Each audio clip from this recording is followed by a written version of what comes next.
And this certainly has to be the most historic telephone call ever made from the White House. Challenger, only seconds after leaving the launch pad, according to NASA, has exploded. It just has the same seats that like a normal car has. It's literally a normal car in space. And we're going back to the moon, back to the future, and this time, back to stay. I should tell you that the first mission is scheduled to land on Mars on July the 4th, 1997. We will undertake extended human missions to the moon as early as 2015. We launched a new spacecraft as part of a re-energized space program that will send American astronauts to Mars. We will not only plant our flag and leave our footprint for an eventual mission to Mars. What you're seeing here is a mirage. It is Photoshop, but it's has to be. 5, 4, 3, 2, 1.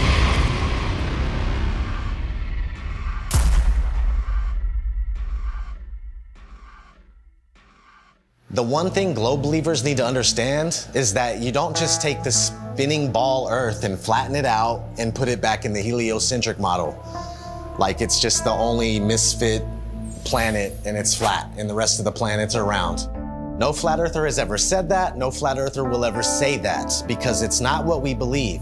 The Earth isn't a pancake floating in outer space, and you will never hear a flat earther say that. And if you would ever actually take the time to study it for yourself or hear a flat earther through, then you would find that it's much different and things would actually make more sense. They've got the narrative control to where anyone that goes to search for this, they're gonna see pancakes floating up in space, you know, and it turns people away. Or they see a snow globe. A snow globe out in the middle of space with water falling off the sides, and they're like, what is this? It turns them away. The mainstream agenda was to push their false narrative, all these hit pieces on flat Earth. 2016, 2017, that was pretty much the end of the YouTube era where we could actually find real evidence, real content. Any search engine, the algorithms are suited to their favor. You're gonna see all the hit pieces, you're gonna see all the stuff that's there to debunk flat Earth.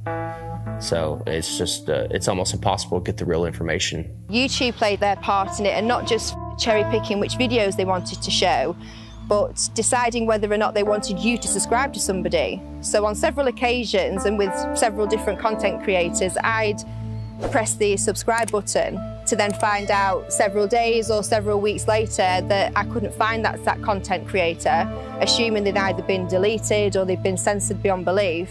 And of course they had been, because my subscription that was previously made was no longer there. And I know that I hadn't unsubscribed to anybody. And then resubscribing, you'd find again that down the line that the same things reoccurred. There's a major campaign by Google and YouTube and all of these corporate lying companies to discredit the flat Earth. Why do they have that disclaimer under every video dealing with the topic of flat Earth, that it is an archaic, antiquated, outdated model that the ancients used to believe in? Of course, the ancients were stupid. They didn't know how to build Gothic cathedrals, and they didn't know how to build cities and pyramids. The problem is, people that think that flat Earth is stupid think flat Earth is stupid because they're thinking of a stupid flat Earth. And they ridicule and make fun of flat earthers. It's absolutely ridiculous. Since 2015, the content providers for flat Earth have had a living hell. We have been ridiculed, we have been trolled, we have been censored beyond belief by YouTube. It's really difficult to get the truth out there. YouTube controls the algorithm. Who owns YouTube? Google. These are these big corporations that came in and said, the flat Earth is getting way too big. People are finding this out. We don't want them to find this out. This will just completely destroy our agenda that we've worked so hard for. We're losing it because of our own technology that we created. So they had to get involved. Withholding information and knowledge is a form of control.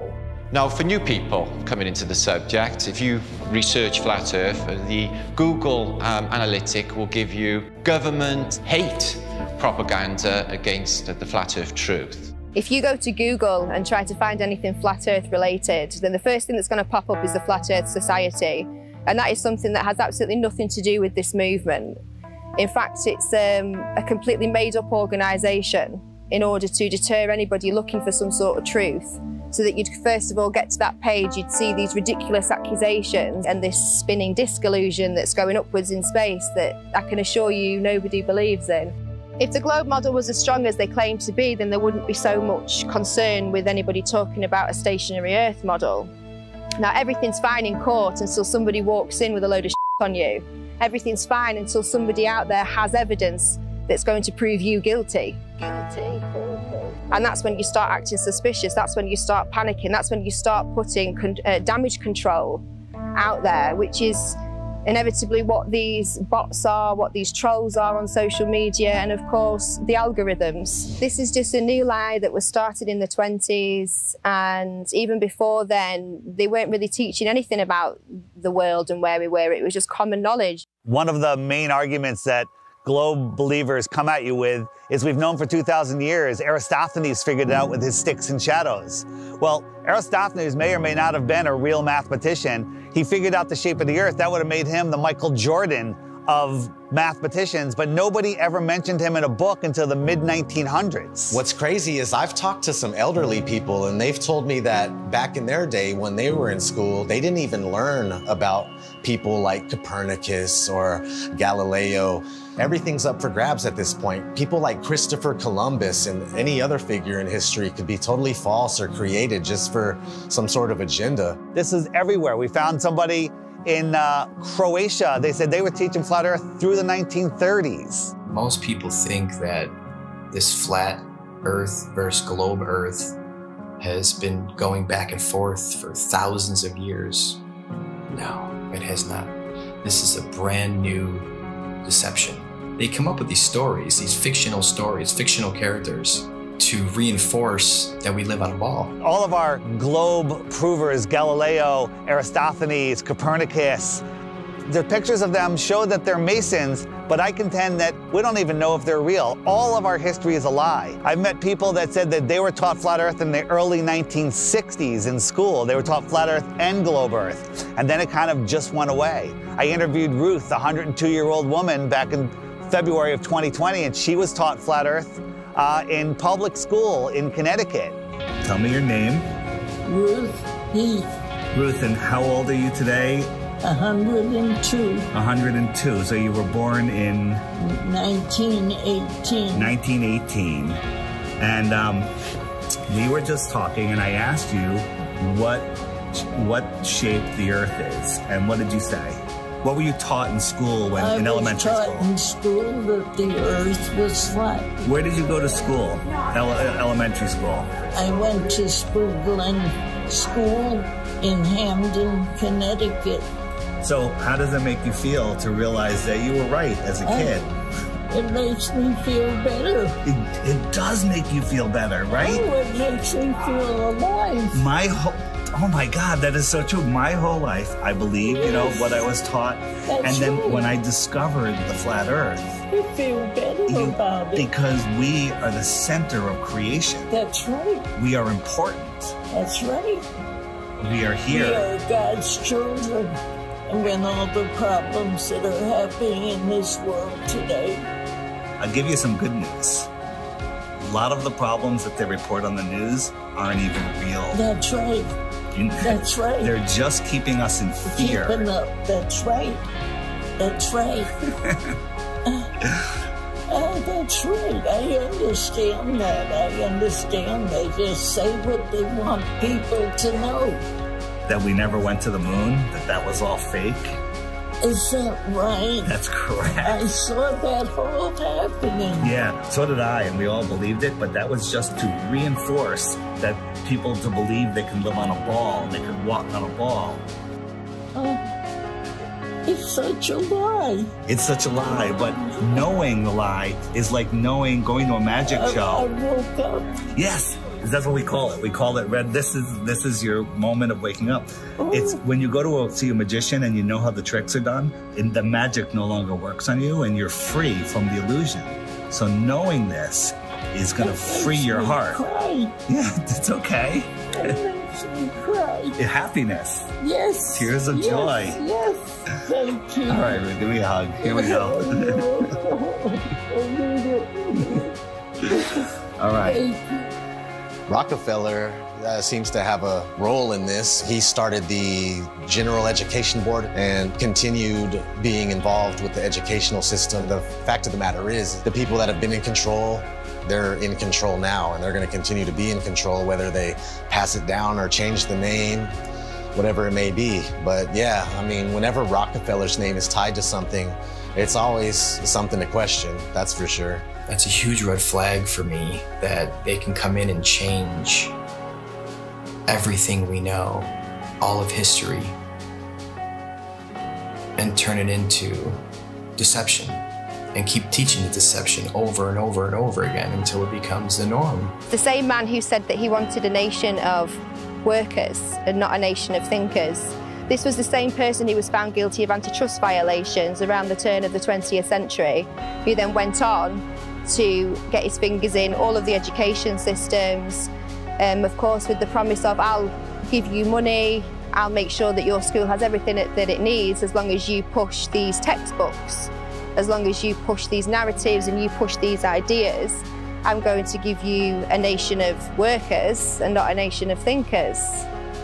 And that's exactly what we've become.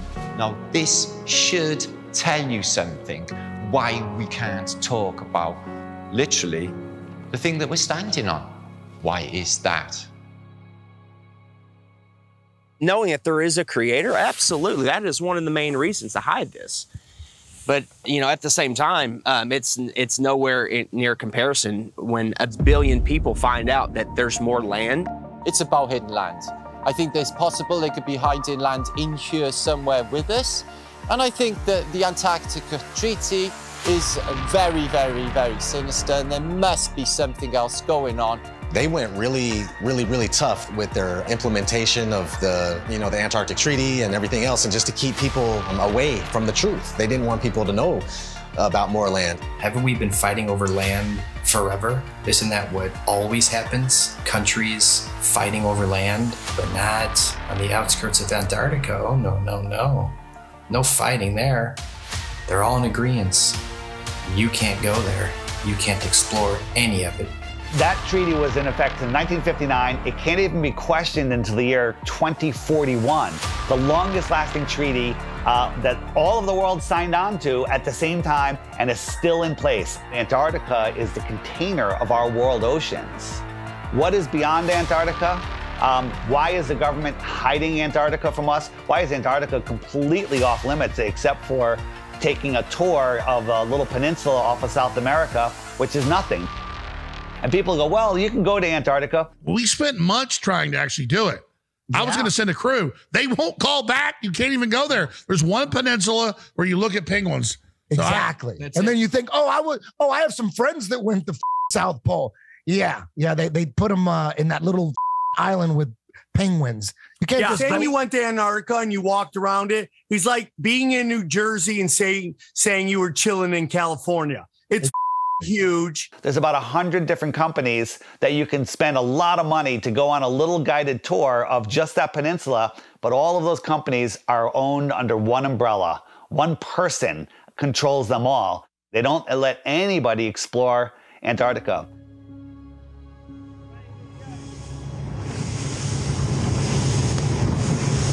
We'll be a international headline in about 5 minutes.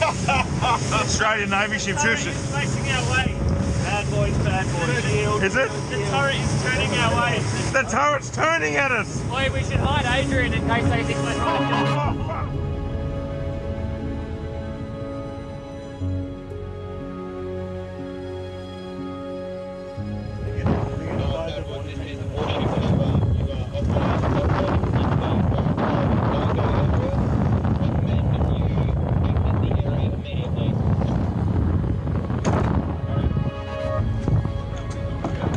We're just traversing. Is there a helicopter coming at us now? Are we late? I don't know. Just travel, just go. Just go. You sent out the chopper. That's a drone. Is it? That's unreal.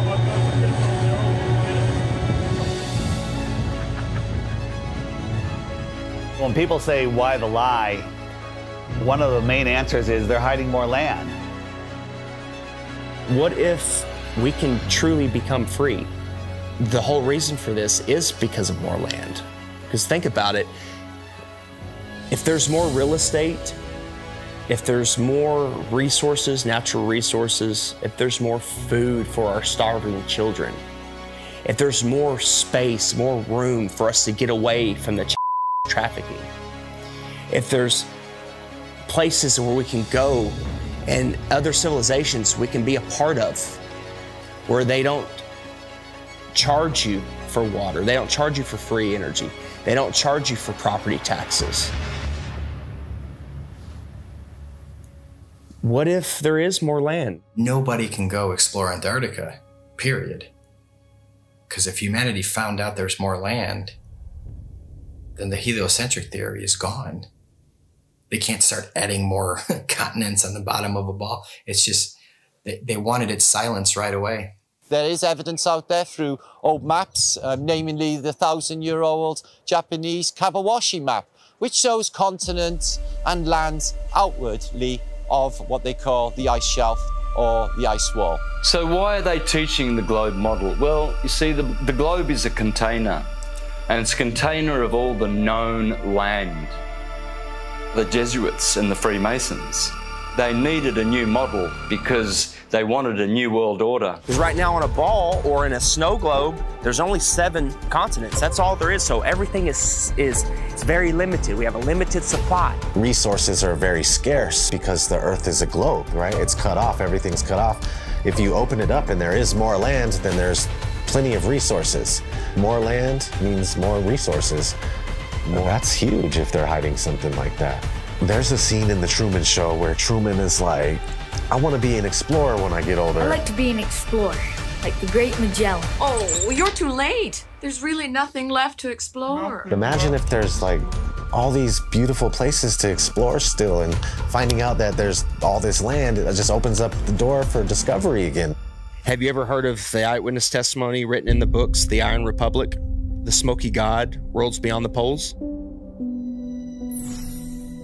In the late 1800s, there was a series of articles written in Florida Magazine about a politician that was tired of what was going on here, got a big ship and a crew, was exploring Antarctica, and he found a passageway through, and he popped out into the ocean, was lost for about a month. Finally, they found land with a city, and they pulled up, and it was a very advanced, quite different civilization, and very friendly, and they stayed there, and he writes about all the experiences he had there. In the late 1800s, they were talking about more land beyond Antarctica. Remember, the word extraterrestrial means extra land.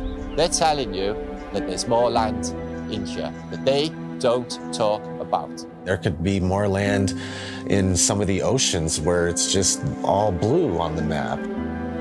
Nobody knows. You're not cruising around on big ships or flying over it on planes and looking, you know, nobody's out there charting anything. Have you heard of such a thing as no-fly zones?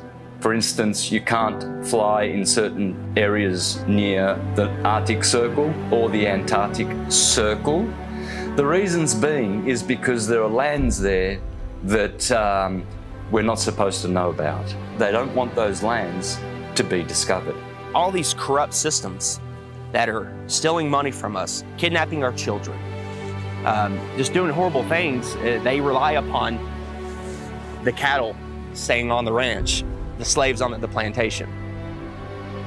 That's why Flat Earth is the most important knowledge we can obtain. It's because there is more land. Don't look at us and say, go prove it. They won't allow us to go prove it. We're not the lazy ones here. We're being restricted from going to prove this to you. So because of that, of course we're going to speculate. It's a red flag. If that's not a red flag to you, I don't know what is. They won't allow us to go. Allow us to go.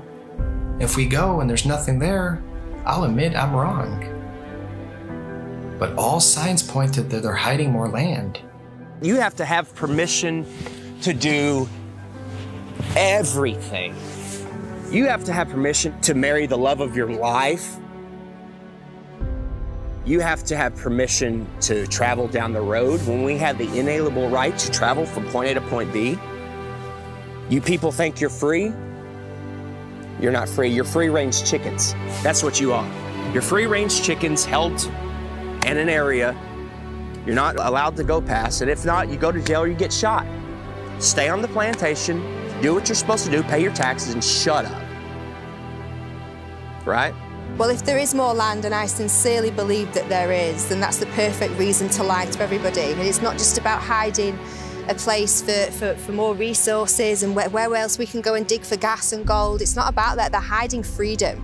They know that as soon as we all find out that there's another place to go without dictatorship, that we'd be gone. There's endless amounts of everything, and there's so much more land out there, and there's many places to explore, and they just want to keep us here in the middle of the pond, stuck here thinking that this is all there is. What happens to the price of gold and all natural resources if there's more land? Gold can't go to $1 an ounce. Gasoline can't go to 20 cents a gallon. We can all have, you know, thousands of acres of land to ourselves. The whole system crumbles. The entire system crumbles, period. On the other hand, we have the North, which is also off limits. I went on my first official trip. I was going with my father and my grandpa Sinclair up to the North Pole. It was a very glamorous destination. I figured I was finally going to be let into the reason for the existence of this high security Arctic base. That was exactly right. We drove slowly through and past the buildings on a special top secret mission. And that's when I understood just how powerful and wonderful my father was. The North Pole is a biggie. It's always been in my mind. I've juggled with the idea, is there hidden land? Could they have possibly hidden a continent in the Arctic Ocean, which is seemingly an ocean? They could hide land there. Many old maps will show you the Hyperborean, 4 continents, and in the center, Axis Mundi. And I think that is what's there. I think there is Mount Meru. And I think that gives off an acoustic device. There's definitely something special going on up there, and if you just think about that long enough, why do compasses point north? I mean, that's really wild in itself. What if we all took our compasses out and just followed them until it stops? A compass will always point north, towards the magnetic north. There's some kind of force or some type of energy, frequency, vibration that's pulling that needle to the north. It's crazy to think that all compasses are pointing north to the North Pole. No compass points south. There is no South Pole. There's no compass that's gonna be, oh, go south. No, it's come past, come to the north. There's something there. I think we can all agree there's something there. And it's crazy that they cover it up. They've covered it up for so long. There's ancient civilizations, the Nordics, there's people have talked about, you know, the Rupert Nigra, the Mount Meru, the giant magnetic mountain at the center. An entire magnetic mass or a mountain that is strong enough to make everybody's compass point north. When I was a kid in school, they showed us a National Geographic video of the guys that were getting to the North Pole, and they just basically made it look so horrible and miserable and dark and cold that no kid ever in his life would go, hey, I want to go to the North Pole. So if you watch any documentary about the North Pole or anybody venturing to the North Pole, all you're gonna find is some dude mobbing on an ice sheet, and he's got a little device in his hand. He's like, 3, 2, 1, North Pole. And that's not the North Pole, man. That's I just don't know what this is. It's a map. My father showed me a map like this once. Inside the circle is your world and my world. Many others. No one knows how many. The Dark Tower stands at the center of all things. And it stood there from the beginning of time. And it sends out powerful energy.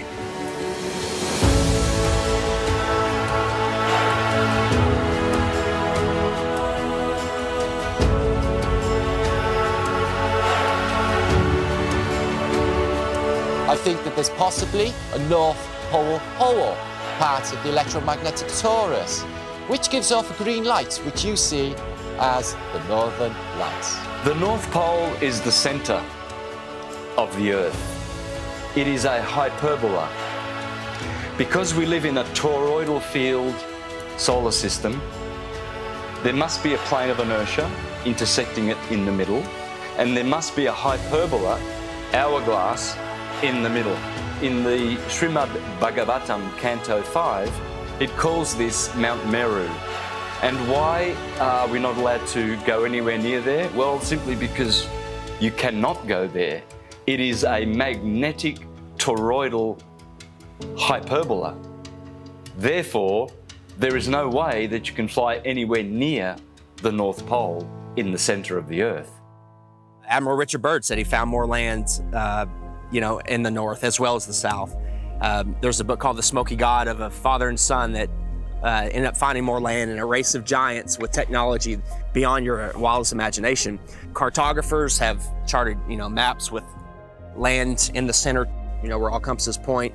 There's just a lot of evidence pointing to more land. So yeah, 100%, I would put my life on it that there's more land at the north. It's just as heavily guarded as the south. Can't like go check the north and yeah, let me go check. I'll take some pictures and videos and come back. You're not even gonna get that close. You're gonna be turned around, the same as the south. All the way up until the 1600s, they had 4 land masses around the North Pole region. And right after the 1600s is when it slowly started disappearing until finally it was all gone. And you can verify this for yourself if you just go back before the 1600s and look at maps of all sorts. You'll see these land masses on each one, and then sure thing, these land masses just started being deleted from history. So what are they hiding at the North Pole? If we sit back and observe all of this evidence, this eyewitness testimony, the verdict would come back guilty. It would come back guilty. Okay. You are moving 1,000 miles an hour as Earth rotates. You are moving 18 miles per second in orbit around the sun, and you don't feel any of that. Okay? Okay. You don't feel any of that. If it's trying to fling you off the Earth, okay, but the force of gravity is resisting back, by what force is it trying to fling you off? That upward centrifugal force subtracts from the gravitational force that the Earth is trying to put on you. It subtracts.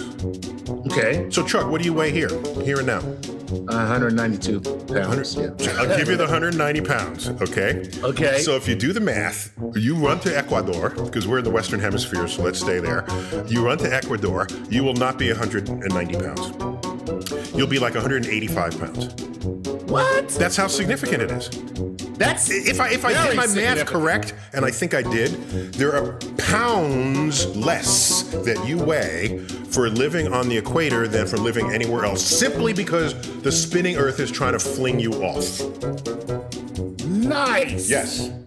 Yes.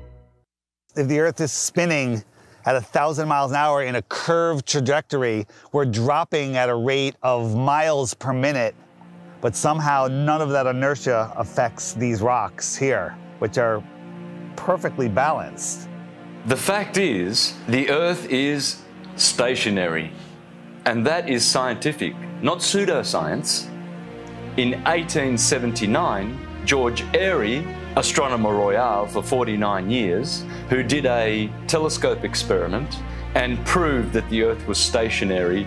Then we have Parallax, also known as Rowbotham, who carried out an experiment in the late 1800s on the Bedford Levels experiment, where he went at a distance of 6 miles, which should have showed up some sort of curvature of around 16 foot. No curvature, was seen at all. Then we have Michelson, Morley and Sagnac in the early 1900s with their interferometers using light instead of telescopes this time. And with their interferometer experiments, they proved that the ether over the Earth, the field, is moving and the Earth is stationary. We also have Michelson-Gale. They did an experiment in the 1930s and proved that the Earth is stationary. One of the greatest science experiments of all time, in my opinion, is from Marconi. Marconi, in 1901, set up transmitters to send radio waves, like signals, wireless signals across the ocean, Atlantic Ocean, okay? So he has one set up in Europe and one set up in Canada, okay? And they're sending signals, I think the letter S was the first one, boom, whew, and it worked. Almost 2,000 miles across the ocean, they got the signal. There's no curvature. You're talking about 600 miles of curvature between the 2 points, but it worked because all water's level. I don't even know if he was trying to talk about that at the time. It was just more about his technology that he was coming out with. And have you learned about that in school? No. Then we have Pierluigi Ghina, a colleague of Marconi. And before he died, he showed people in his laboratory how the Earth is stationary. You can go to my channel, Mr. Astrotheology, and you can see videos of Mr. Pierluigi Ghina proving in his laboratory with strobe lights how you can prove quite easily that the Earth is stationary. Every scientific experiment throughout time looking for axial rotation or curvature has proven the opposite.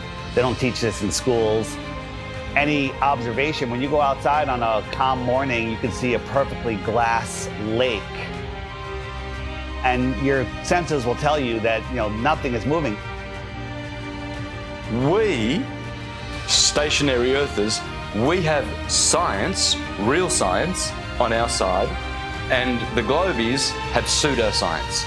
In fact, all they have is Einstein saying, "I have come to believe that no optical experiment can prove that the Earth is moving." And yet, the Earth is moving. Science! Yeah, Albert Einstein. I always recommend people go watch Albert Einstein in his interviews. He's reading cue cards. He's reading notes that someone handed him, kind of like people on TV nowadays. There is no optical experiment ever been conducted that can prove that the Earth is moving. The Earth is spinning at 1,040 miles an hour. You can't feel it, you can't measure it, you can't observe it, you can't repeat it, but trust us, there's not one experiment that shows the Earth is spinning or moving whatsoever. There is, however, an experiment that was proven in Behind the Curve. Bob Nodell was talking about the ring laser gyro, showing that there is a apparent 15 degrees drift throughout most of the day. When we turned on that gyroscope, we found that we were picking up a drift, a 15-degree-per-hour drift.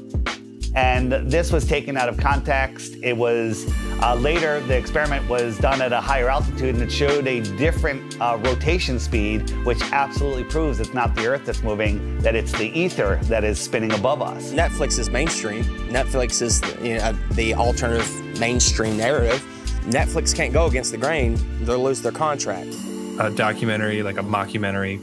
I'm sure someone watched our movie and was like, whoever made this movie is a government shill, and they're just trying to hide it. Netflix is in on it, trying to hide it. Yeah, he accidentally proves that the Earth is round. It was the biggest mic drop. It was the biggest mic drop, and I love that you kind of cut it. The thing is, we have technology that is outrunning their lies. Now we have time lapse. Ooh, imagine that. We have time lapse where we can point at the sky, and year after year, day after day, hour after hour, the sky's spinning.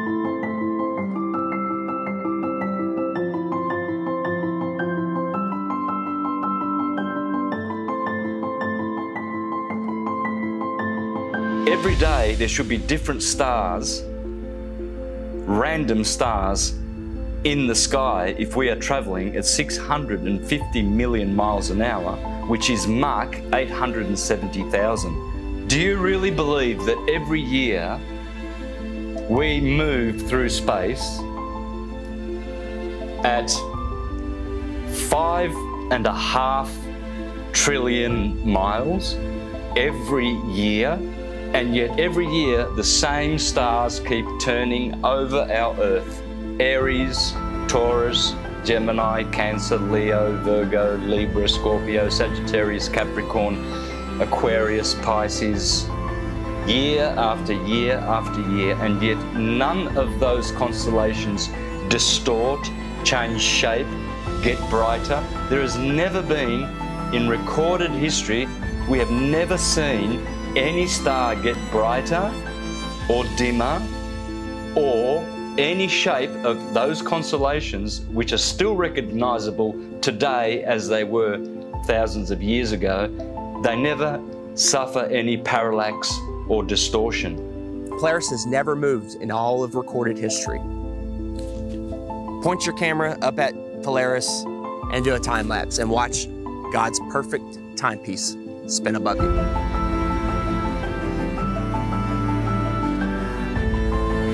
And we move 5,694,000,000 miles through space every year.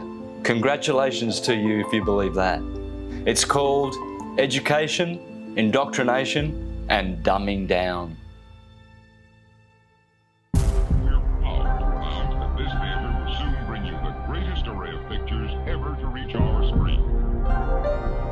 If you look back in history, you got Universal, their company. They started off with a logo with a globe in it, but it wasn't until like the 1920s that they actually had the motion one where it was a spinning globe. And they actually had an airplane in the early ones, like leaving a chemtrail that said Universal, which is kind of funny. Nobody has been high enough to even see what it looked like. They were definitely trying to instill the image of a globe in people's heads because obviously early on in the movie industry, they were one of the most popular companies to make movies, so people were going to the theater and seeing this globe.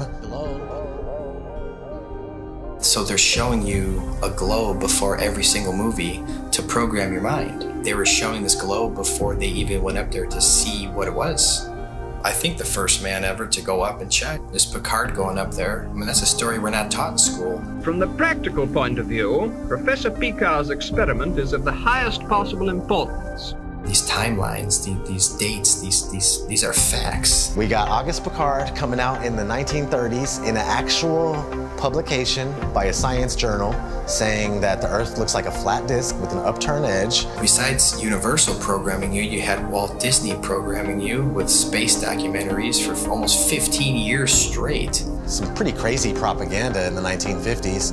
There was one called Man in Space. He's talking about taking men to the moon in a rocket. And then if we cruise on, we got Richard E. Byrd. He goes on Longines chronoscope and he's sitting down and he's telling people. Strangely enough, there's left in the world today an area as big as the United States that's never been seen by a human being. Shortly after Richard E. Byrd did that interview, they put the Antarctic Treaty in place. And then 1 year later, NASA is established. Almost 0 hour at Cape Canaveral, and enlarged 16mm pictures show a monkey specially trained and conditioned for voyaging in space. 2 monkeys had been selected for the job. They called them Abel and Baker, A and B, of course. In fact, the monkeys came down safely near Antigua. Reported none the worse, after blazing the trail for human space travel.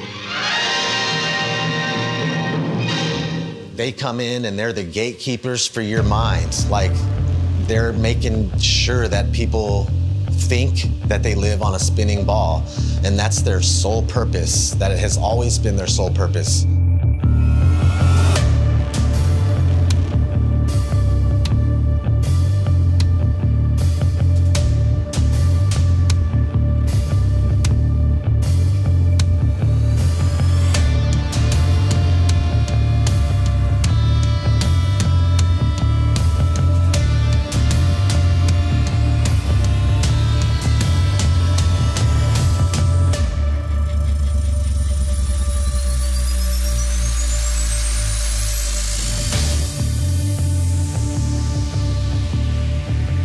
That is the magic of engineering. I would wear a mask on my face in a nanosecond, but unfortunately we lost the technology. It can take days, even weeks, to produce just a single image. The dazzling final results, enough to keep us all dreaming.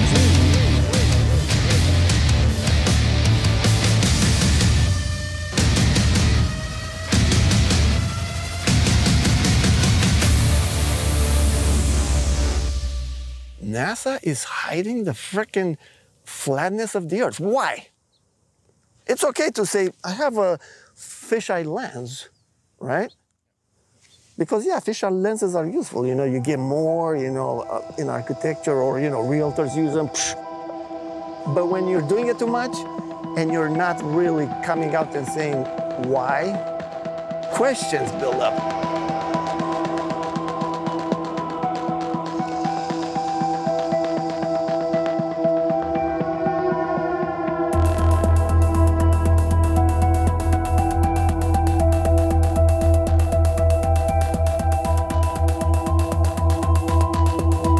In 1923, a fisheye lens was invented. So these space agencies had a heads up already. And the fisheye lens was originally, I think, $27,000 to purchase.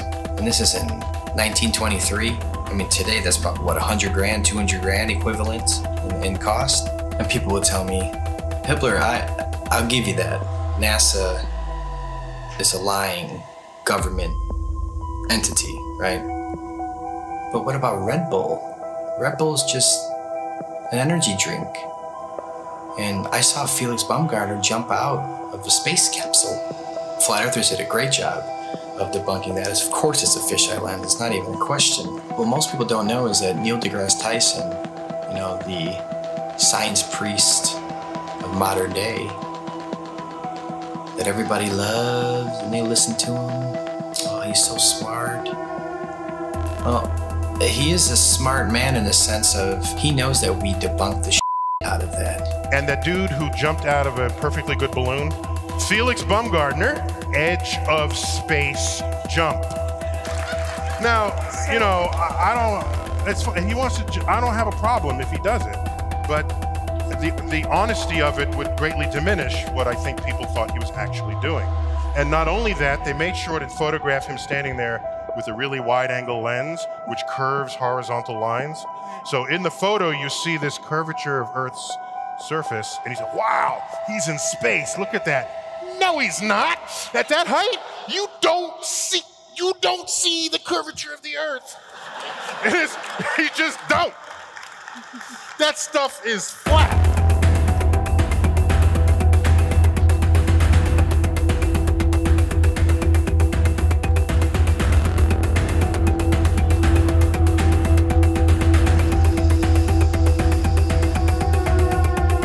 Put so much pressure on Neil deGrasse Tyson to come clean. He had to. We exposed Felix Baumgartner. That's a complete fisheye lens. There's no curvature at all on this Earth, let alone they're trying to sell it as 23 miles up, there's curvature. Even though people will sit there and swear they saw curvature out of an airplane 10 miles high. Yeah, okay. So your priest Neil deGrasse Tyson admits 23 miles up, no curve. How do you feel about that? All right, maybe you say that's no big deal. Okay. Even though Felix Baumgartner himself said he could see the curvature of the Earth. It's almost overwhelming. When you're standing there in a pressure suit, the only thing that you hear is yourself breathing. You can see the curvature of the Earth. You can see the sky is totally black. You can see the curvature of the Earth. You can see the curvature of the Earth. You can see the curvature of the Earth. That's 120,000 feet, 4 times higher than most passenger planes fly. So that should make you go, right away, what's going on here? Who's lying, right? But you don't think there's an agenda here? You don't think people are lying here?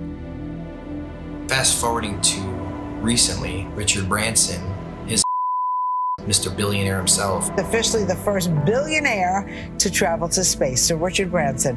So you go 63 miles up, you would all probably assume that, of course, you could see this giant curve of Earth. You're 63 miles up. Richard Branson supposedly goes up 63 miles, even though it's nothing but fisheye lens footage. We exposed that. Here comes Neil deGrasse Tyson again, damage control time. Oh, by the way, you didn't ask, but I'm going to tell you. Do you know how high up above the Earth he was? No. So if you take a 63 miles. Oh, yeah, say right. So take a schoolroom globe, and that's how high above it is he? So he's about 2 millimeters above the surface of a schoolroom globe. So nobody has seen the curvature of the Earth from that height. I just want to make that clear. You can't see the curve out of an airplane, right? 10 miles. You agree? I hope you agree so far. Okay. So 10 miles up, no curve. Red Bull 23 miles up, no curve. Branson 63 miles up, no curve. So where is this curve at that you swear by? Because if you live on a ball, I don't care how big the ball is, it could be 4 times the size of what they told us, you would still see a physical curve at some point. That's what the horizon's supposed to be. That's how the sun is going. I mean, there's a curve of the Earth. All these theories involved with the curve of the Earth get thrown out the window. That's what happens with a new company. This is the fiction section. Fiction means it's a made-up story. Oh, hey, Elmo, I bet we can find your Galactic Gale comic book here. Oh, boy, Elmo, hope so. We all know who our enemies are. They are called the globalists, with their false idol that they give children on the teacher's table at kindergarten, the false globe of the global agenda. People are just deceived. I mean, I grew up from kindergarten. There's a globe. My kids, they graduated from kindergarten and it was a freaking globe. They gave them a globe at graduation to take home like an inflatable beach ball. And I was looking at that thing going, oh my God. We are taught that the Earth is a ball before we can talk. In school, there's a globe in the class. One of the first worksheets we get is a sheet on the orbits of the planets and the sun. And I actually still remember that sheet. I did it, I got it right, I was so proud of myself. Sesame Street has astronauts on, Disney, it's all globe programming. So your entire world belief is around this. If you think about it, they've gotten us at a very, very young age with the lying. Before we have any critical thought, the capability of thinking for ourselves. They teach us lies from the very beginning, from Tooth Fairy, Santa, dinosaurs. With Santa, for instance, I mean, we're taught this lie, you better be good. We need you to stay in line and be good. Don't be naughty, be nice. You want to be on that nice list. Santa will come and bring you these material gifts, and then fast forward, you find out Santa isn't real. For 5, 6, 7 years, however long the lie went on for, you've been conditioned a certain way, to act a certain way, so you'll fall in line. You'll do exactly what mommy and daddy tell you, what the teachers tell you. And when you realize that lie, it's subconsciously, you're taught at that point, it's okay to lie. It's okay to lie. It's okay to accept lies. It's okay for people to lie to you. It's okay for you to lie. So the whole world is a liar. Everyone's a liar now because they were taught at a very young age it's okay to lie. They get you with these lies of Tooth Fairy and Santa at a young age. So when you're an adult, you can't tell the difference between a lie and reality. And when you do find out it's possibly a lie, oh, it's okay. You're subtle. You're passive. You allow the lie because you're used to, it's okay to lie. You've been conditioned your entire life. It's okay to lie. It's okay to be lied to. So when the lie comes out, people are just like, okay, whatever. Got to turn on my Fox News. Got to go to the bar. Got to go watch my football. Give them bread and circuses, and they will never revolt. When people hear about flat Earth, when I talk to them about it, they think it's the dumbest thing ever. They think I'm uneducated. They don't realize that they don't know what they're talking about. And people say, well, what about ships over the horizon? You explain that. What about sunsets? You explain that. What about seasons? You explain that. And then they throw their hands up. They go, well, why does it matter? What difference does it make? I still have to go to work tomorrow. That's right where they want you. They want you working in your slave job. They want you obeying orders, doing what you're told, and living paycheck to paycheck, and just not realizing where you are. The truth is, we're not spinning out of control, lost in space, where an asteroid could take us out. They want us believing we're running out of fuel. They want us to believe we're running out of food, when anyone can go and get a seed, stick it into the ground, water will fall from the sky, and food will grow out of the ground. There is no shortage of water, food, space. Every American family could have a half an acre in Texas and the rest of the country would be empty. They're lying about everything. You let your kids get raised and taught by other people that you don't know what they're learning. Everybody's disconnected.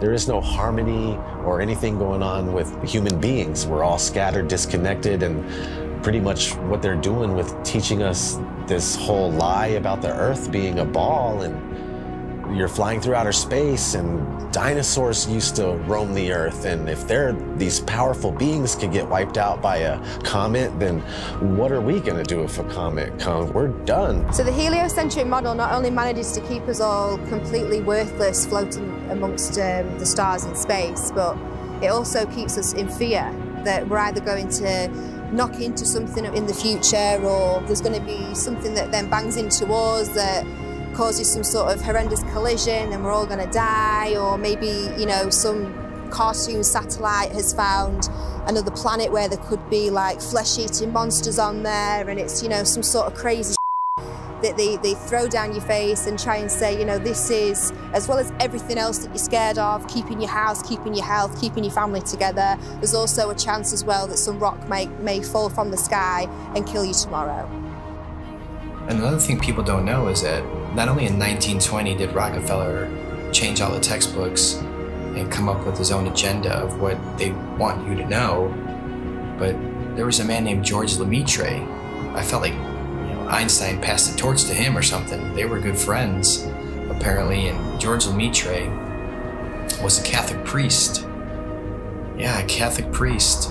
And in 1920, he said, hey, we came from a Big Bang.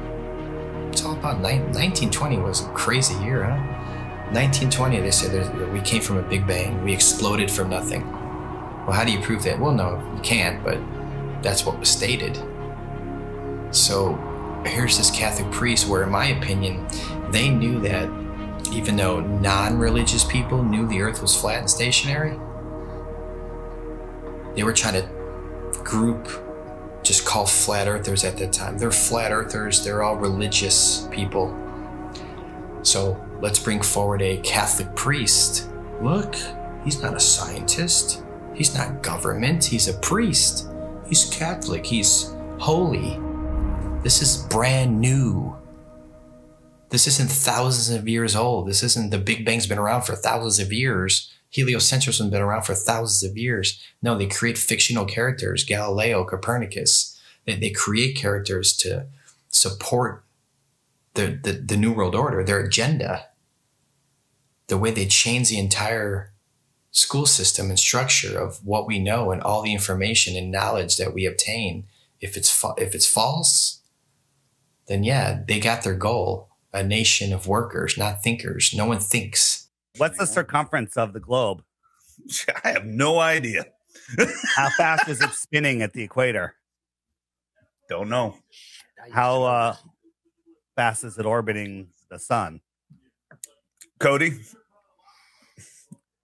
You have glasses on. You should know this. How fast is the sun moving? Man, you're asking some questions I'm not ready to answer. But see, this is the point. You guys laugh at flat Earth, but one, you don't know what flat Earth is, and worse is you don't even know what your own solar system is. They don't know their own model. You can ask them, what's the radius of the Earth? How was it found? What's the speed of the Earth around the sun? How fast is the Earth spinning at the equator? How fast is it chasing the sun? How many miles does it go a year? How far is the sun? Nobody, they don't know any of these things, but yet they defend this and they ridicule and make fun of flat earthers. All the things that I was patronizing and condescending and going, oh, sloughing off, that's not worthy of me. They rose up to eye level. And I remember saying, boy, the world is flat. I'm looking it in the eye. I see further, I see wider, I see clearer. I settled on near infrared, like some of these cameras can be converted to near infrared, you know? So then I started taking photos, and since I was doing a lot of flying, I started going up, and boom, I was actually amazed to see the incredible flatness that you get from high altitude. Everywhere I looked, there was like clues that the Earth is flat. And I was like, this is blowing my mind. Everywhere I looked, the Earth is flat. And NASA is lying about the curvature. So I said, something is eerily wrong over here, man.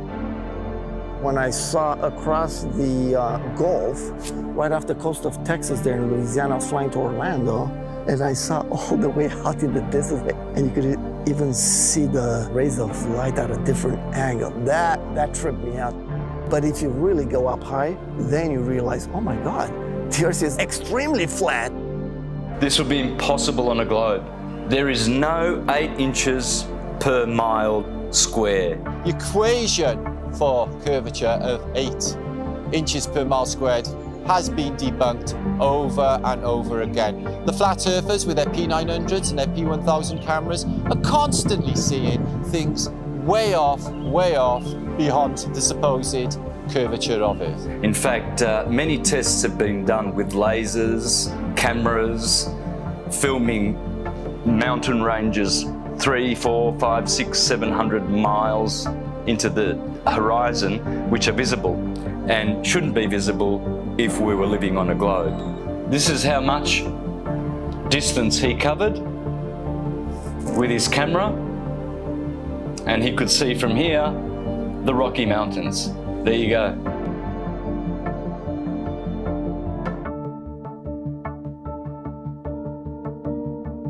There is no 8 inches per mile square. There's no way you can see 500 miles on the other side of this ball. There's no buildings that are curving backwards. If point A to point B, you're on a ball, you know, they're not gonna be flat up and down like on our flat Earth. They're gonna be like this. There's no tilting. They've measured distances from the base of buildings to the top, level and flat. People look out at the ocean and you see ships and stuff, and it appears like these ships and boats, they go down, and that is a huge factor as to why people think the Earth is round. If you look at the ocean or a lake, it looks flat. Look at that. Look how straight and flat that horizon is. Looks flat, doesn't it? See, it looks like a table or a board. Now, once in a while, you might see mountains or hills, but those are just like little bumps on what looks like a flat Earth. As ships sail away, they don't disappear all at once. Now, first, the bottom will disappear. See, the bottom of the ship is gone.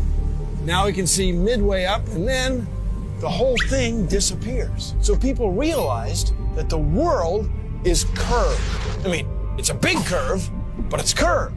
That's what we call pseudoscience. You could buy a camera now that zooms times 100, and you could zoom in on these ships and boats leaving your view, your human eyeball's view, pull out a camera and zoom in on it, and suddenly you're back. It's on top of a level surface, still cruising. So the limit of your vision is where the sky meets the ground due to perspective. As they come together, that's the limit of your vision. That's called our horizon. The horizon is optical. If you had a super zoom camera, you can zoom in and make this angular size bigger to reveal small objects that you couldn't see. And then when you zoom out, it goes back together and things disappear into the horizon, not over. We see skylines beyond what we're supposed to see. I mean, the visibility from 100, 200, 500 miles away, it debunks the whole 8 inches per mile squared. Photogrammetry, I think, is one of the best way to convince yourself. You do multiple images of the ground, and then you put it in a software, and you realize how flat it is. You're seeing it yourself, it's your data, nobody's lying to you. You've taken the data yourself. It's not Jay Tolan that's trying to, you know, troll you. Like some people, they're like, he's trolling people, man. And it's not SpaceX or NASA doing it either. It's yourself. Yeah, it's yourself. You're doing your own experiment. Many times when you're looking out over water, there's waves. Well, those waves will block entire city skylines. If this was a wave right near me, if my face was a city skyline, it blocks just the bottom. But if that wave was closer to you, it blocks much more of it. It's all perspective. And I thought I wasn't going to get anything that would beat this until I found this photo from Grandmere State Park. This is from Joshua Nowicki. And what you're seeing here is a mirage. Typically, we would not be able to see this. This image would be viewable from much, much higher in the sky, up in space. The story has been one of the most viewed stories on our website ever. They say my explanation is a cover-up. A cover-up to their belief that this picture is proof the Earth is flat. The one goal I had was to prove that what people are seeing from the other side of Lake Michigan is not a mirage, that they are actually seeing the city. What do you think, Steva? I think it's amazing, dude. It certainly did. It's not a mirage, I can tell you that. No. Our focal point was the Sears Tower, Which is also known as the Willis Tower, right? Yes, the Willis Tower. The Willis Tower, and we could see it the entire time. We can see it the entire time.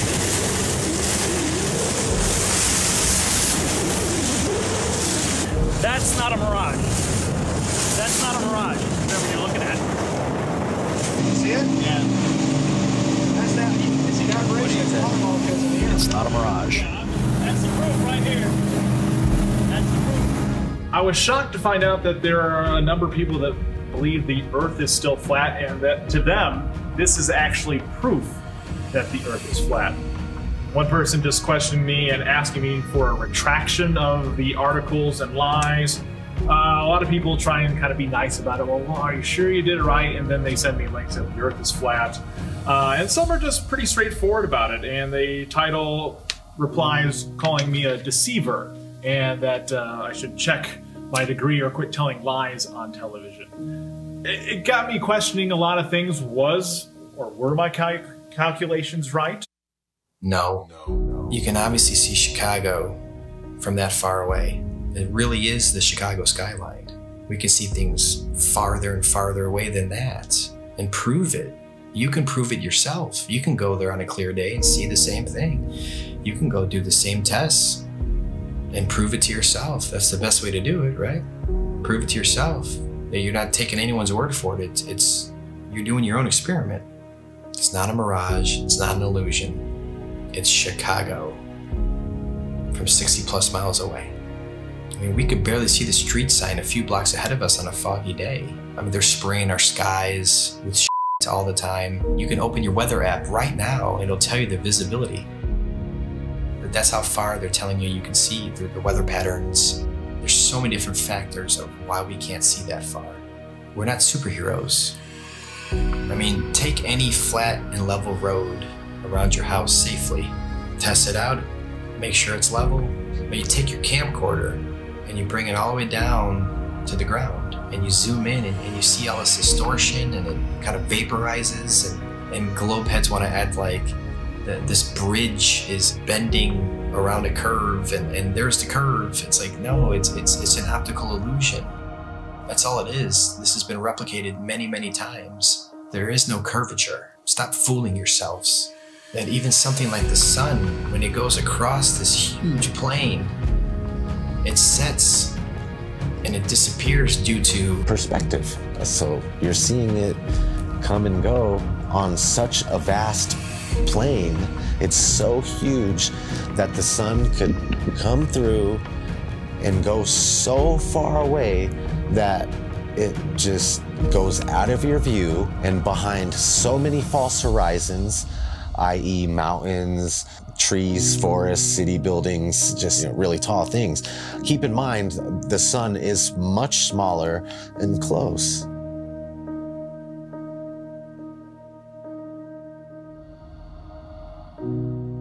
This is an intelligently designed and created place. As the sun, moon, and stars are rotating around, knowing that we can only see a certain amount of light, I think like 1%, there's only so much light our eyes can actually see. Unless you're on like DMT, I'm sure you can see way more lights. But naturally, we can't see that many lights in the sky.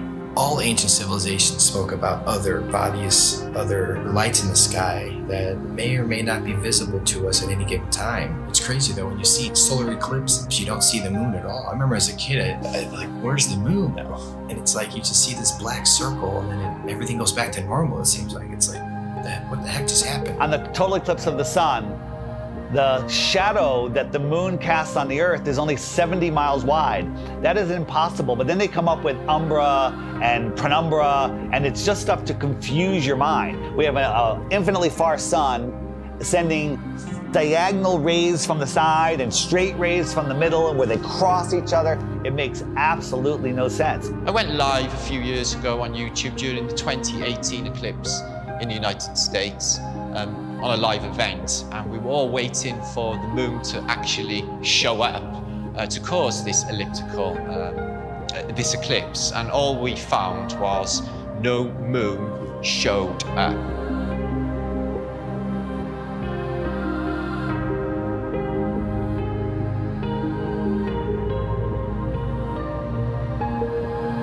So that blew my mind, to think that there was actually no moon visible, yet this effect of the sun literally being covered by an object I had witnessed. Why can't we see the moon approach the sun, eclipse the sun, or exit the sun? And we don't. We just see a black circle eclipsing the sun. We never see it next to the sun. Now people say, well, it's because the sun is so bright.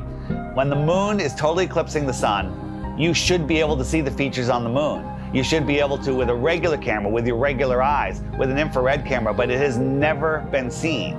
There's only been anti-flat earthers that will fake an image and fade it into a picture of the eclipse. There's no video of it.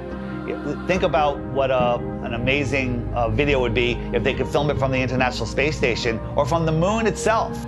Never happens, because I don't believe the moon that we see is what's eclipsing the sun. There's lots of ancient mythology about other dark bodies. There could be anomalous bodies up there. They're not actually visible to us. A celestial body that we perhaps can't see, because there's on the spectrum of light, we can only see 1% of all the light rays, gamma rays, X-rays. We can't see these certain frequencies and energies and lights. What happens is the sun is eclipsed by the so-called moon, but it's not the moon, it's actually the north node. There's been, times documented in the past where there's, this eclipse, and the moon's supposed to be eclipsing, and there's no moon anywhere in the sky. Nowhere. Anywhere. And that makes absolutely no sense. So there's got to be another celestial body. The oldest ancient symbols, and it's the black sun, a celestial body that we perhaps can't see.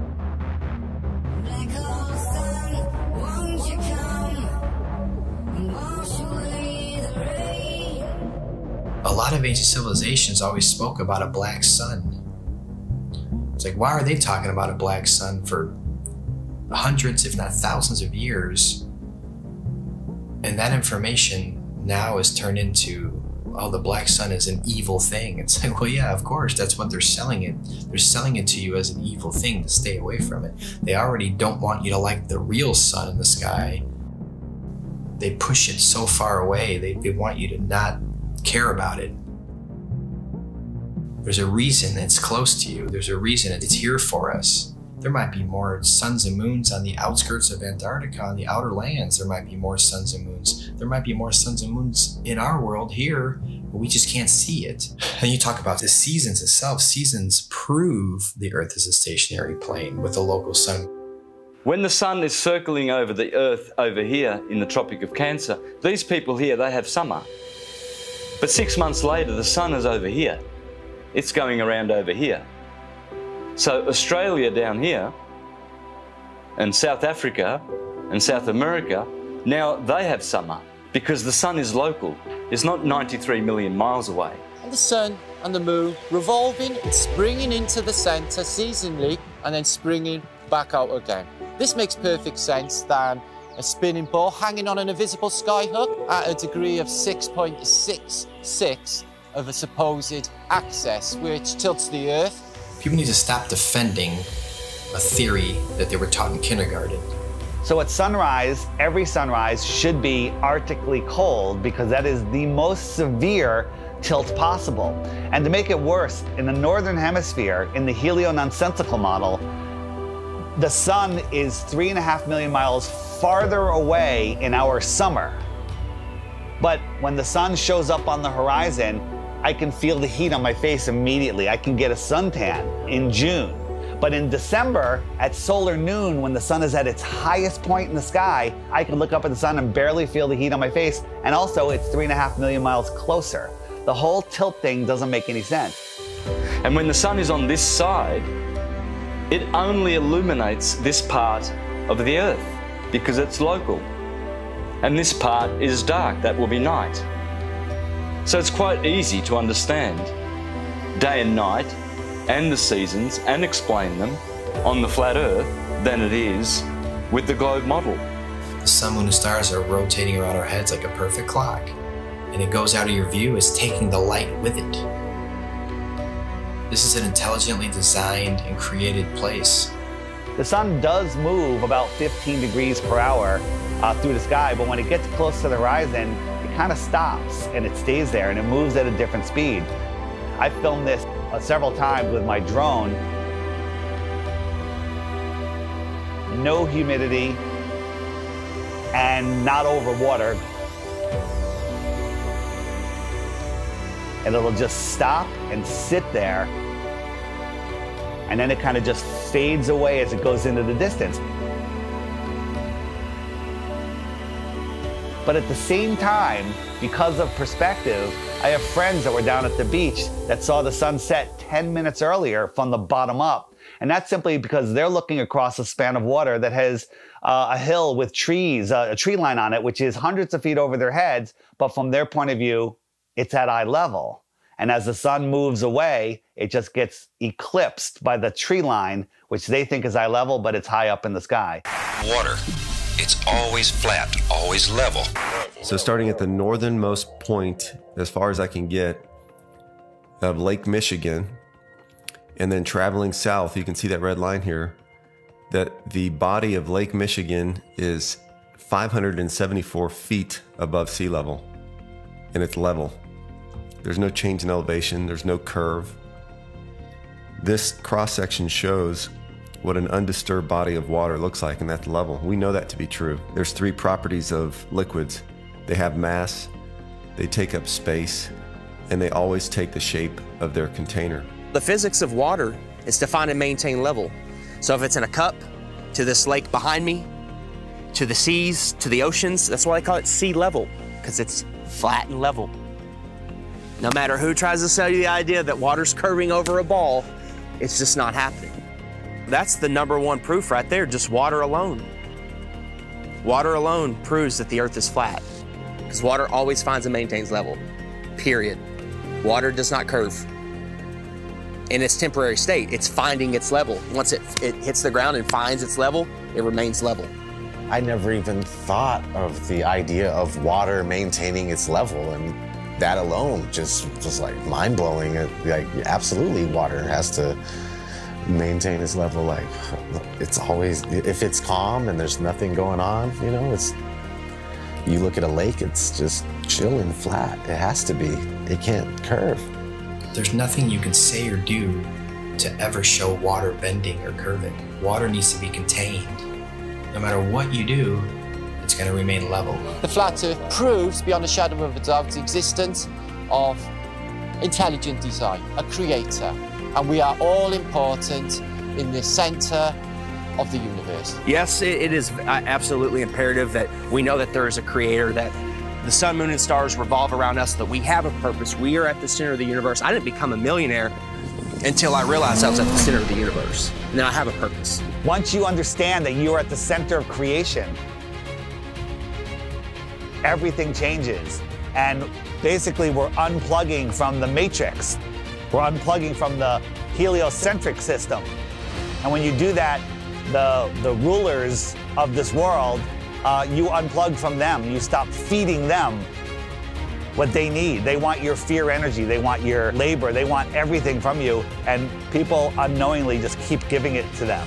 I don't want my children to be lied to, and I don't want my grandchildren to be lied to either. So if this is going to stop, it starts with you and I. You know, they inherit all this stuff. You go to school and they teach you. When I was in grad school, man, I was shocked that most people, most of my classmates, were not really interested in learning. They were interested in passing a class. On the one side, tens and tens of scientists proven that the Earth is stationary and we have nothing on the globe's side, so the Earth is stationary. No one thinks how easy it is to do this, and they pulled it off, unfortunately. But we're here now to completely reverse this, and people hate on us from the left and from the right. Everyone hates on us.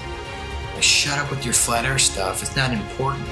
It's the most important thing. It opens the door for everything else. You want to know the truth? You have to know where you live.